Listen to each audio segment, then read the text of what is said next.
अतुलित बलरामं हेमशैलाभ देहं धनुज गुण कृशानं ज्ञाननामग्रगण्यं सकल गुण निधानं वारणामधीशं रघुपति प्रिय भक्तं वात जातं नमामि। श्री राम जय राम जय जय राम, श्री राम जय राम जय जय राम, श्री राम जय राम। ऐसे चलो आज हम हनुमान चालीसा का 27वां भाग कहने के लिए जा रहे हैं। आप ध्यान पूर्वक सुने। जो इस 27वें भाग की चौपाई को मनन करेगा, उसको धारण करेगा और उसको हनुमान जी समस्त कठिनाइयों से, संकटों से यानी दूर कर देंगे। तो 27वें भाग की चौपाई है। संकट ते हनुमान छुड़ावे,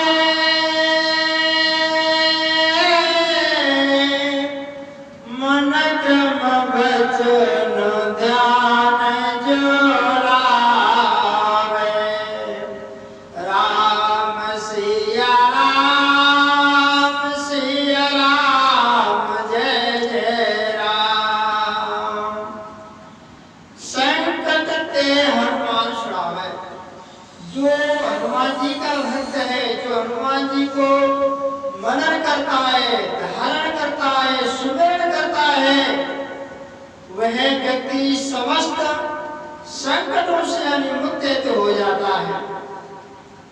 तुलसीदास जी ने कहा है, हनुमान जी कैसे वीर हैं, वेगवान हैं, समर्थ हैं, समस्त संकटों से यानी दूर रहते कर देते हैं। चाहे आर्थिक संकट हो, सामाजिक संकट हो, राजनीतिक संकट हो, पारिवारिक संकट हो, राष्ट्र संकट हो, प्राण संकट हो, कुटुंब संकट हो या निजी संकट हो, भवसागर रूपी संसार में जितने भी हैं, समस्त संकटों को दूर करने वाले एकमात्र कलयुग में एक ही देवता है, हनुमान जी। और कहा है, संकट ते हनुमान छुड़ावे। हनुमान जी समस्त संकटों से मुक्त करने वाले हैं। एक बार क्या हुआ था, तुलसीदास जी, अकबर का शासन था और तुलसीदास जी दिल्ली पहुंचे।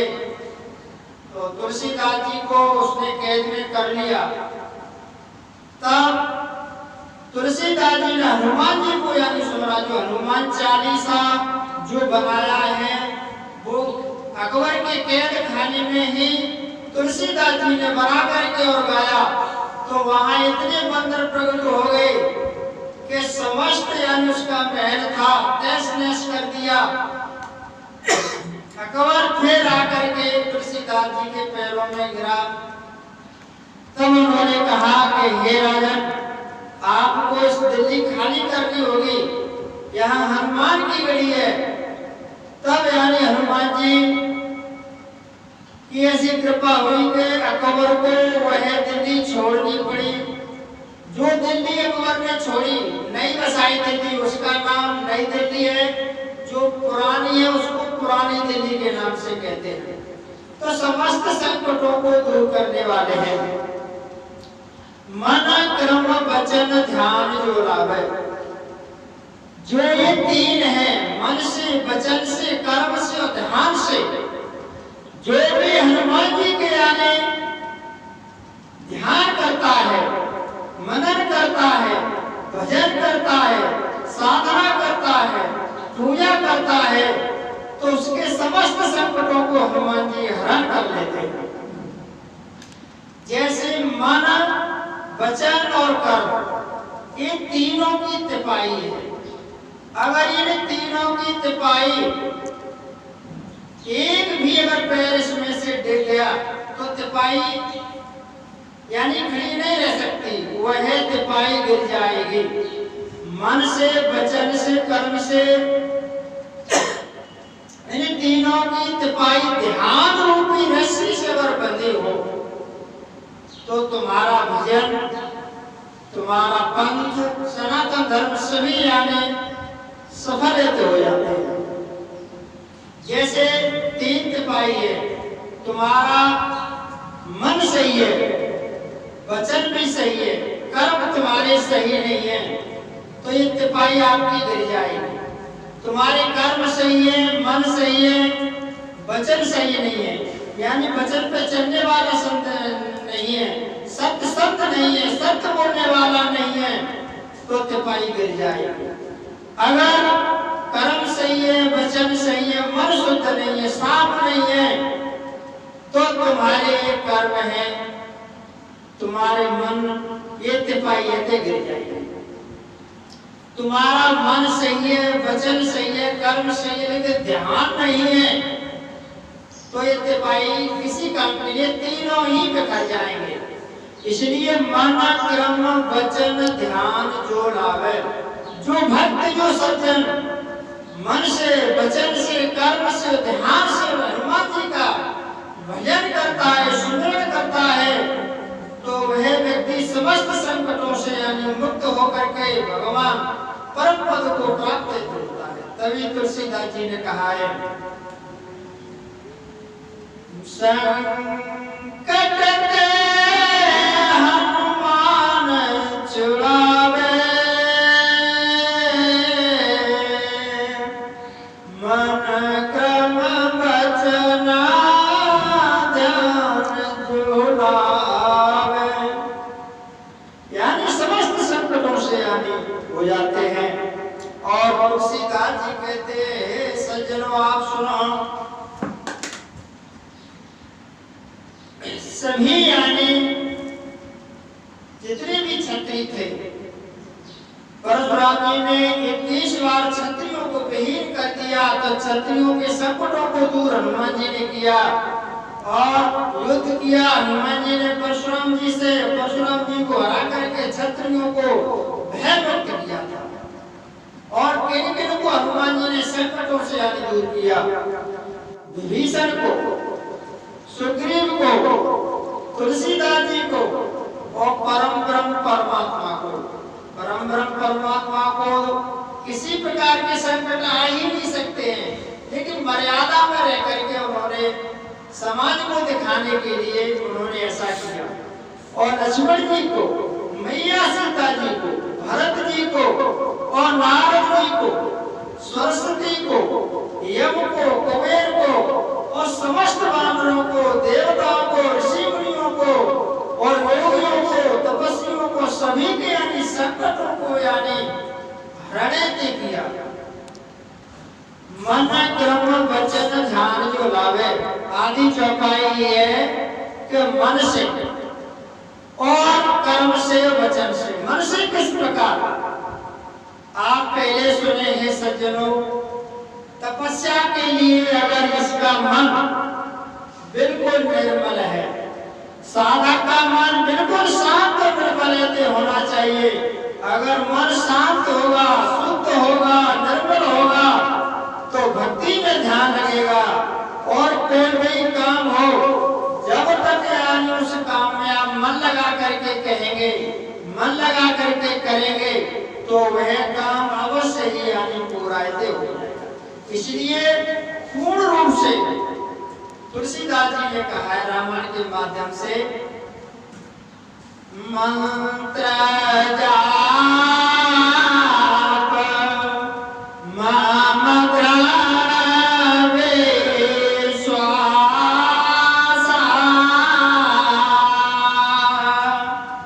पंचम भजन सुवेद प्रकाशा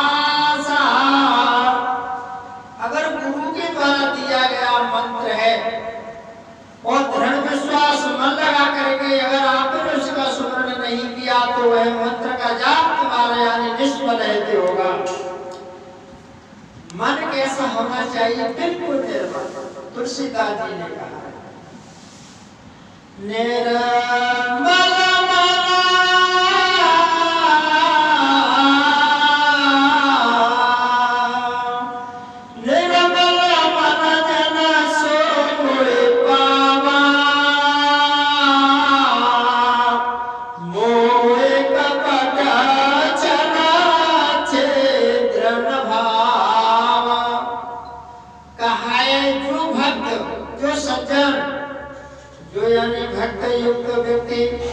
जिसका मन निर्मल हो, वह व्यक्ति मेरे को यानी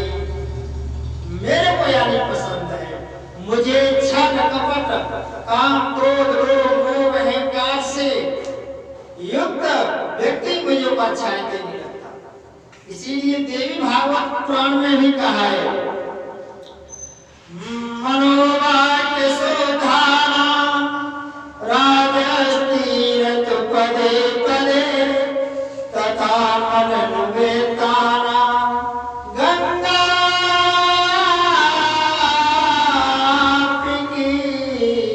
कटाधिका। जिसके मन वाले आदि शुद्ध है, उसके हर पैर में तीर्थों का निवास है। जिसके मन वाणी शुद्ध नहीं है, मन शुद्ध नहीं है, तो गंगा जी में नहाने के समान भी गंगा जी का उसको फल प्राप्त नहीं होता। इसलिए मन साफ और शुद्ध और निर्मल रहते होना चाहिए।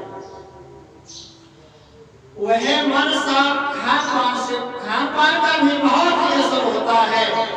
अन्न ही बनावे मन और मन जैसी इंद्रिया हो, इंद्रिया ही करावे कर्म, कर्म भोग होता है। जैसा खावे मन वो वैसा बनेगा, जैसा खावे अन्न वैसा बनेगा मन। अगर जो यानी अशुद्ध अन्न खाएगा तो उसका मन अशुद्ध होगा। अशुद्ध मन होने के कारण इंद्रियां अशुद्ध होंगी, और इंद्रियां अशुद्ध होंगी तो उसके किए हुए कर्म भी अशुद्ध होंगे। क्यों? कर्म ही मन की प्रेरणा से करेगा, मन पहले से ही गंदा है। तो कैसा होना चाहिए सज्जन भक्त? तुलसीदास जी कहते हैं मन क्रम वचन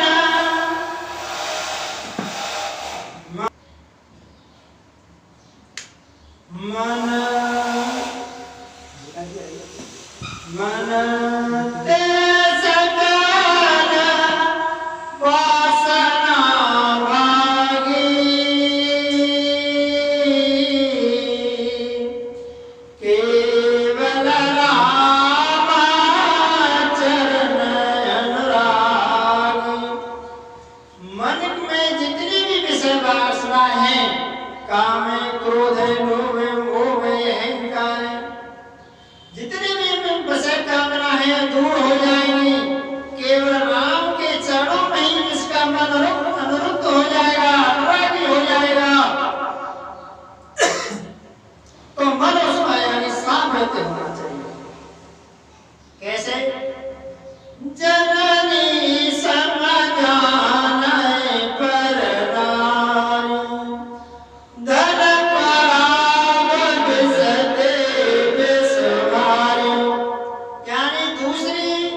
तो क्या होगा? उससे वर्ग संकर उत्पन्न होंगे।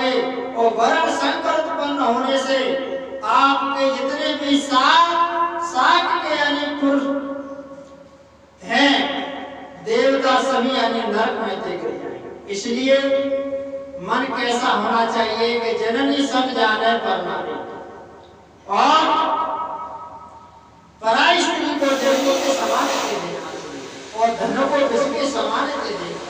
ये है मन। अब आता है कर्म। जैसा मन होगा वैसे इंद्रियां होंगी, जैसे इंद्रियां होंगी वैसा ही पुरुष साधक यानी कर्म करेगा, और कर्म करते समय और जैसा कर्म करेगा वैसा फल भोगेगा। अच्छा कर्म करेगा अच्छा फल भोगेगा, और बुरा कर्म करेगा तो बुरा कर्म भोगेगा। इसलिए कहा है कर्म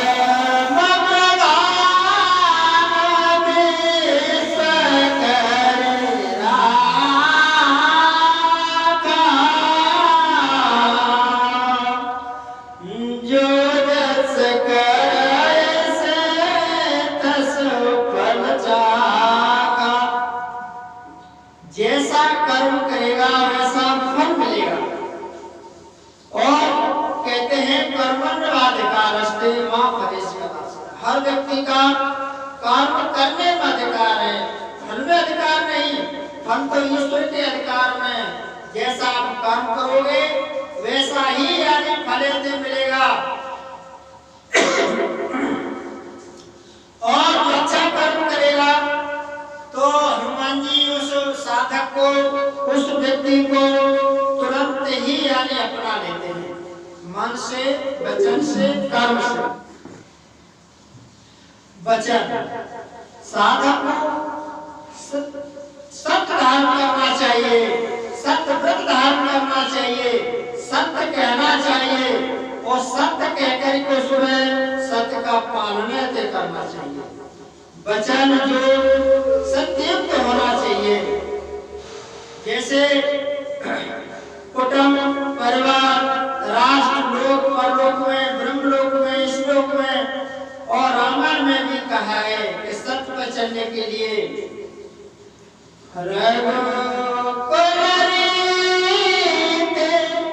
सदा चले आई प्राण जाए पर बचन न जाए। यानी दशरथ जी ने फिर प्राण को भी त्याग दिए और अपने पुत्र भी त्याग दिए, लेकिन वचन नहीं त्यागा, सत्य नहीं त्यागा, वचन नहीं त्यागे। इसलिए यानी वचन से भी यानी दृढ़ प्रतिज्ञ आदमी होना चाहिए। तभी तो रामायण में तुलसीदास जी ने कहा है मन क्रम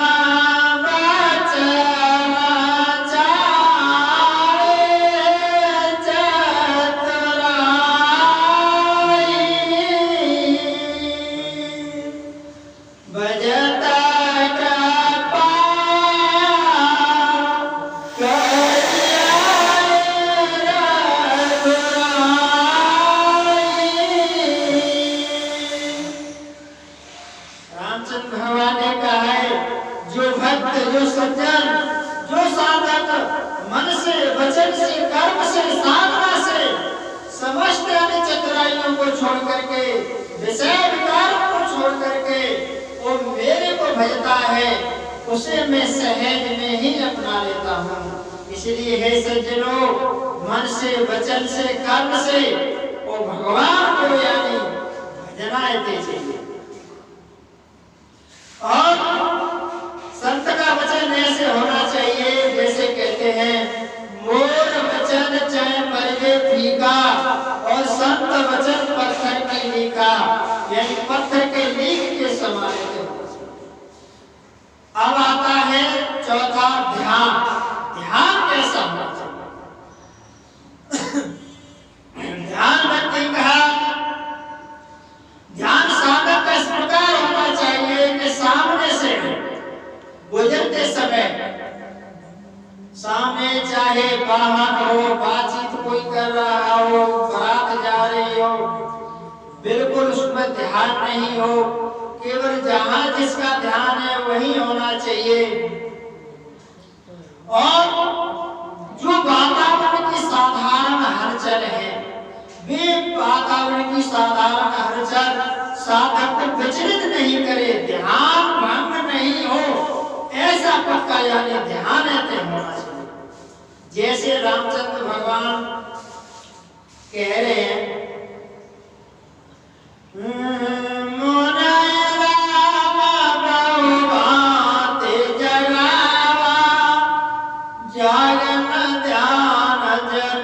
सुख पावा सुतीक्षण अगस्त ऋषि के परम शिष्य थे।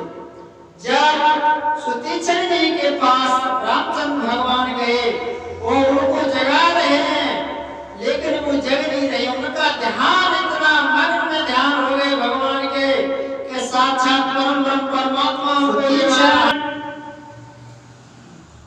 जैसा होना चाहिए।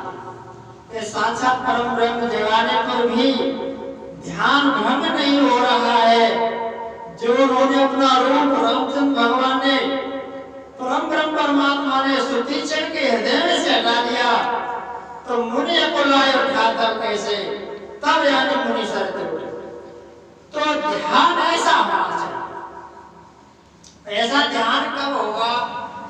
तुलसीदास जी ने कहा है, नाम पहाड़ दिवसन से ध्यान तुम्हार कपाट, लोचन जपद चंद्रता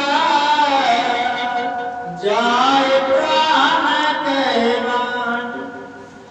यानी जो आप गुरु मंत्र का जाप कर रहे हैं, वह जाप यानी राम नाम के 2 अक्षर आपके पहरेदार बन करके दिनों रात आपका यानी परिक्रमा कर रहे हैं, पहरा दे रहे हैं, आपको सुरक्षित रख रहे हैं। ऐसा यानी भगवान के चरणों में राम का जाप होना चाहिए। और ध्यान तुम्हार कपाट यानी किवाड़ रूपी आपका ध्यान होना चाहिए। जैसे परकोटा बंद हवेली हो, वो उसमें किवाड़ लगे हो, तो उससे बाहर से उसमें व्यक्ति को नहीं जा सकता। क्यों? किवाड़ रूपी ध्यान पक्का है। जब ध्यान अच्छा है तो बाहर के विचार नहीं जाएंगे, मन कहीं भी नहीं जा सकता। और तुम्हारे लोचन और तुम्हारे जो लोचन है भगवान के चरणों में है। अब आप बताइए, जब तुम्हारी ये स्थिति हो जाएगी, साधक की ये स्थिति होगी, तो मन कहीं नहीं जा सकता। तब तुलसीदास जी ने कहा है कि मन क्रम वचन जाने चतुराई,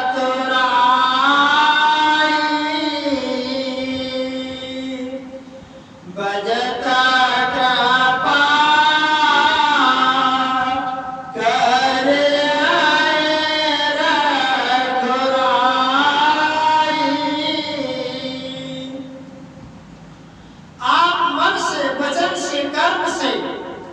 सभी चतुराई को छोड़ करके भगवान को यानी भजेंगे, तो साक्षात भगवान उसको अपना लेंगे। तभी तो तुलसीदास जी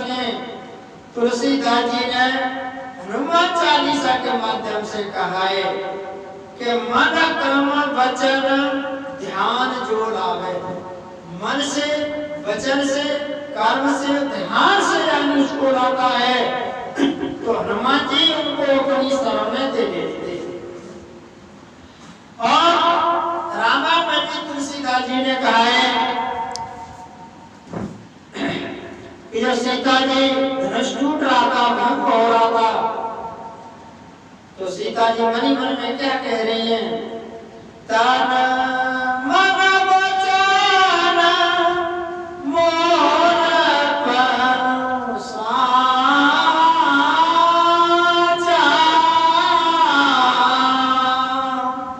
रघुपति पद सरोज चितराचा। और मैया सीता जी कह रही कि मेरा मेरा कर्म, मेरा प्रण, वो मेरा सत्य भगवान के चरणों में है, तो मेरा ये काम होगा। अटल विश्वास था। क्यों? जब ये सब कुछ है तो भगवान क्या करेंगे? तो भगवान सकल उर्वासी करिए मोहि रघुबर की दासी। मन से, वचन से, कर्म से, प्राण और तो भगवान उसको अपना लेते हैं। इसलिए भगवान मुझे अपनाएंगे। जब ये है तो रामायण में भी तुलसीदास जी ने कहा है कि जय के जाए पारस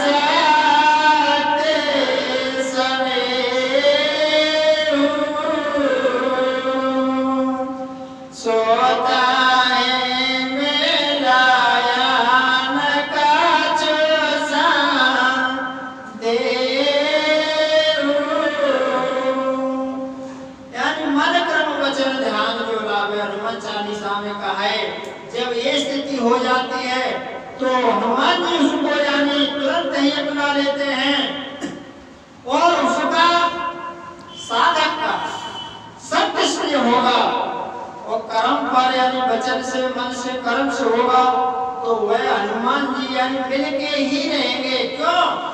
सोतई बिलयन कछु संदेह। तुलसीदास जी कहते हैं अगर ये व्यवस्था होगी तो हनुमान जी मेले में साधक को कोई यानी संदेह नहीं है। ये हनुमान चालीसा का 27वां भाग है। इसलिए है सज्जनों, क्रम से आपके पास में सभी भाग आते रहेंगे, आएंगे जब आप सब्सक्राइब करोगे। सब्सक्राइब करने से आप चैनल में जुड़ जाएंगे और आपके पास में आते रहेंगे। इसलिए चरण सिंह परिहार चैनल को सब्सक्राइब करें और कमेंट करें और लाइक करें। जय श्री राम, जय श्री राम, जय श्री राम।